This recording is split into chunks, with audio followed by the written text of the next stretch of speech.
Hey, what's happening, everybody? What's going on here? Um, I just want to talk about, what's gone on with the Blackhawks the last few days. And I know everybody's, worried, they're afraid that something bad's going to happen with this team, that they're in a position to fail even more. Um, you look at, how, some of the events that have occurred over the last, few days. And, I'd like to address some of that. I mean, you look at, look what took place on Friday morning. First, Nicholas Hjalmarsson, gets traded to Arizona for Connor Murphy. And the Blackhawks, they had their eye on Connor Murphy for a while. And, he's much younger. He's another right-handed shooting defenseman, which they really need. They needed youth, obviously, when you get your butt kicked the way you did in the playoffs. They needed to get younger. I mean, they're the age of the group that they had last year was too old for them to make another run at it. Oduya and Campbell were basically shells of themselves. So they had to go and get younger. Now, did that come at a cost of losing a 3-time champ in Nick Hjalmarsson? Yes, it did. But look at what they got. They got younger with a guy like Connor Murphy, who's 24 years old. This is a guy that went late in the first round in 2011. He's a big defenseman, 6'4". He plays a physical type of game. That's something that the Blackhawks really, aside from Seabrook, really don't have. They don't have a lot of size, and they damn sure don't have a lot of physicality on that blue line. So they needed to do something. To get those two traits in a defenseman, that's a big bonus. That is an absolutely huge, huge bonus. It's just absolutely huge for them to be able to do that. And then you look at, okay, with Hossa, being lost for the season,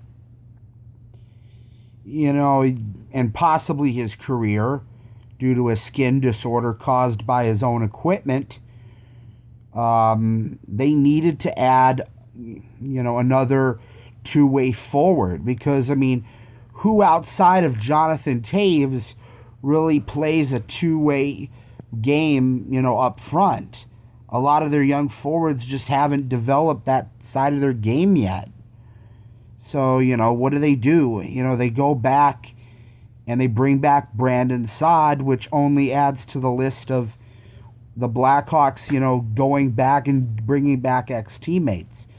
Some may wonder, is there a difference between that versus bringing back Campbell, Oduya, and Andrew Ladd, and even Christopher Stieg? Well, no, yeah, there is a difference, really. It said, Brandon Saad, again, this is another guy that's young, 24 years old.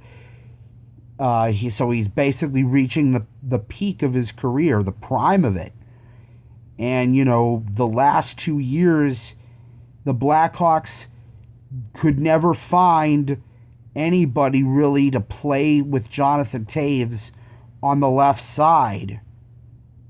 They just never were able to find that. And that was just sorely being missed. So they go out there and they bring him back. Now, did it cost them Artemi Panarin, who was dynamic with Patrick Kane? Yeah, it did. But remember, Patrick Kane, he's an elite playmaker. He can play with anybody. Jonathan Toews is not an elite playmaker. So he's got to have good line mates to play with. And the last 2 years, he wasn't getting, and he struggled because of it. And it hurt the team.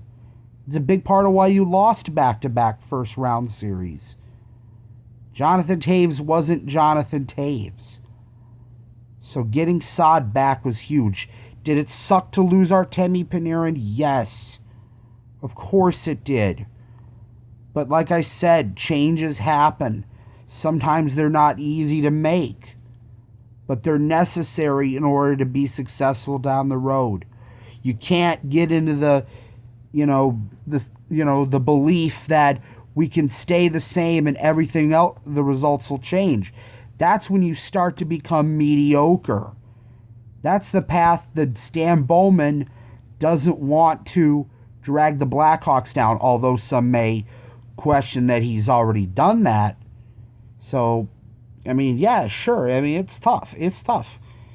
I mean, it's been, a rough week. And then, we learned today that they signed Thomas Yurko, who they also got in a trade this past season from Detroit, to a 1-year prove-it deal. We'll see how that ends up panning out. And they also signed goaltender Philip Forsberg to a 2-year deal after he also came over in the Panarin Saad deal. So, we'll have to see. We'll have to see if the changes they've made pay off or not. And we won't know that for a few months. So, comment below. Just let me know what you think. More deals could still happen. This is, free agent week, which begins in a few days. So comment below. Let me know what you think might happen, and I'll keep you updated on anything that may happen.